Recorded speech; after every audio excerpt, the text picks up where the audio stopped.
오늘도 주님 안에서 신바람 나고 복된 날, 시간이 지나도 기억해 보면 참 행복해지는 오늘 하루가 되시기를 예수님의 이름으로 축복합니다.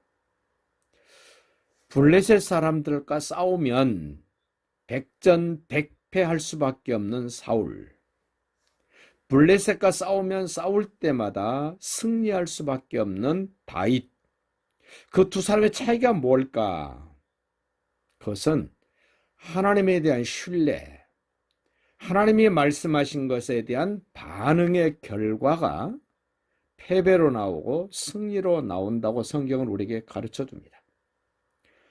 하나님의 사람인 사무엘이 자기 생각보다 약속보다 늦게 왔다고 자기 마음대로 제사를 지내고 자기 마음대로 했던 사울, 결국 하나님이 버리십니다. 오늘 여러분과 저도 내 마음 내 생각대로 하면 하나님이 버리십니다.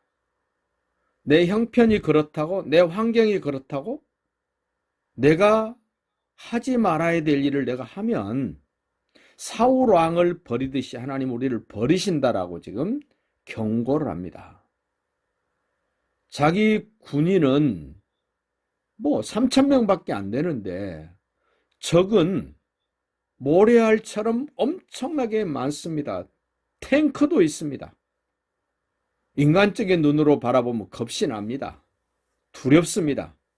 어떻게 살아도 살고 싶은 몸부림을 칠 수밖에 없는 환경입니다. 그것은 하나님이 없는, 예수님이 없는 일반 사람들의 생각이고 모습입니다. 오늘 이스라엘 백성들에게 무기가 없었다 그럽니다. 19절 보십시오. 블레셋 사람들이 그렇게 엄청난 탱크를 앞세우고 바닷가에 모래알처럼 많은 군대를 이끌고 이스라엘을 공격하기 위하여 모인 그들을 보면 기죽습니다. 겁납니다. 근데 19절 보십시오. 블레셋이 그렇게 공격을 그때에 이스라엘 온 땅에 철공이 없었으며, 철공이 없다는 말은 철기 문화, 칼, 창 이런 거를 만들 수 없다는 증거가 철공이 없기 때문에 만들 수 없다는 겁니다. 이는 블레셋 사람들이 말하기를 히브리 사람이 칼이나 창을 만들까 두렵다 하였습니다. 왜 블레셋 사람들이 이스라엘 사람들에게 칼이나 창이나 방패가 있으면 그들이 겁난다고 말합니까? 왜 그 말을 합니까? 지금까지 이스라엘 백성들이 이집트에서부터 요단을 건너 가나안 땅까지 들어오는 그 여정을 살피면 칼이나 창이 없음에도 불구하고 승승장구하면서 왔습니다. 그 세계를 지배할 만큼 막강한 이집트 바로 왕을 이기고 홍해를 건너서 광야를 지나 요단을 건너 지금 이 가나안 땅, 약속의 땅에 들어와 있습니다. 이집트에서도 승리했지만 요단을 건너기 바로 직전에 있었던 아모리 왕 시온, 바산 왕 옥, 그들은 성벽 두께가 9m입니다. 9m. 성문 두께가 50cm짜리 이중문입니다. 칼이 없습니다. 창이 없습니다. 근데 그렇게 강력한 아모리 왕 시온, 바산 왕 옥을 정복했습니다. 이겼습니다. 왜 이겼습니까? 어떻게 이겼습니까? 하나님이 함께 하셔서 하나님이 이기게 해주셔서 그 어마어마한 바산 왕 옥과 아모리 왕 시온을 쳐부시고 승리했다라고 성경은 우리에게 가르쳐 줍니다.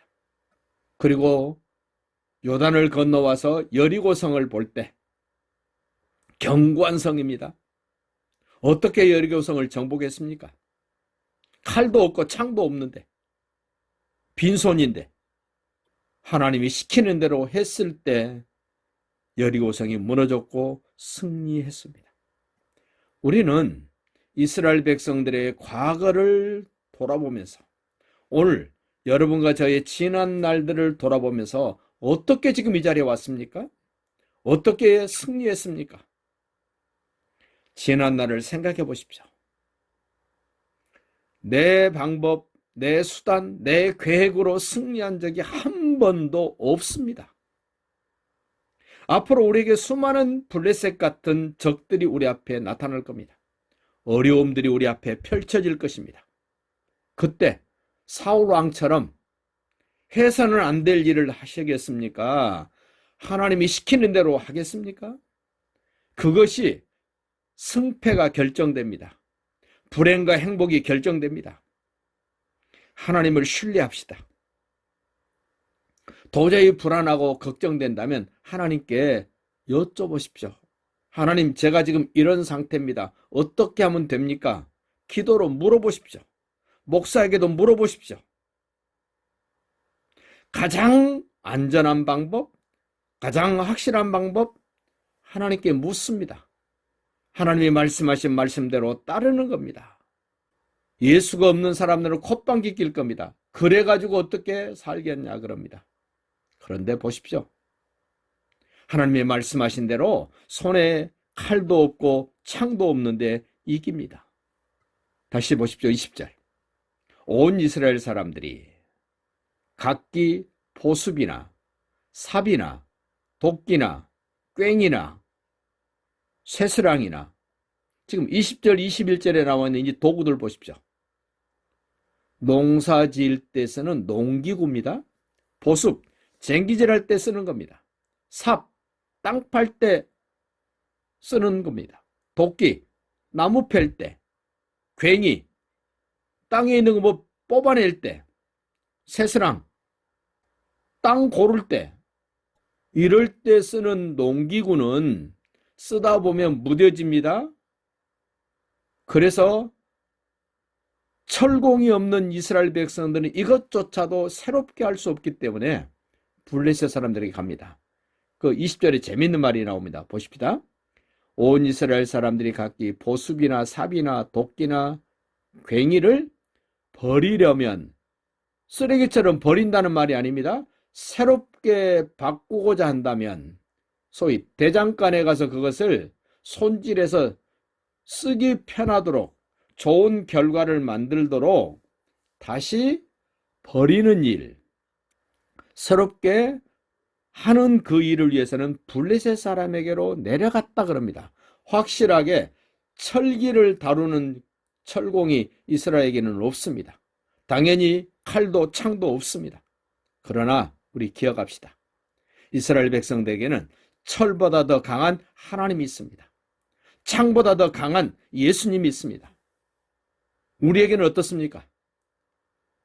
세상 사람이 가지고 있는 칼, 창, 방패, 우리 없습니다. 그럼에도 불구하고 우리는 이깁니다. 왜냐하면 하나님이 나와 함께 하시기 때문에 그렇습니다. 하나님이 나의 방패가 되시기 때문에, 하나님은 나의 요새가 되시기 때문에, 하나님은 나를 눈동자처럼 지키시고, 하나님의 나를 기꺼이 자녀 삼으셨기 때문에 하나님의 그 능력, 누구를 위해서 쓰겠습니까? 어디에다 쓰겠습니까? 나를 위해서 씁니다. 우리를 위해서 하나님이 쓰십니다. 지금도 하나님은 살아계십니다. 다시 보십시오. 22절 봅니다. 싸우는 날에, 여기는 그냥 친구들끼리 싸우는 그 정도가 아닙니다. 이 동네 저 동네 불싸움하고 뭐 이런 싸움하는 게 아닙니다. 목숨 걸고 지금 싸우는 겁니다. 전쟁입니다. 전쟁.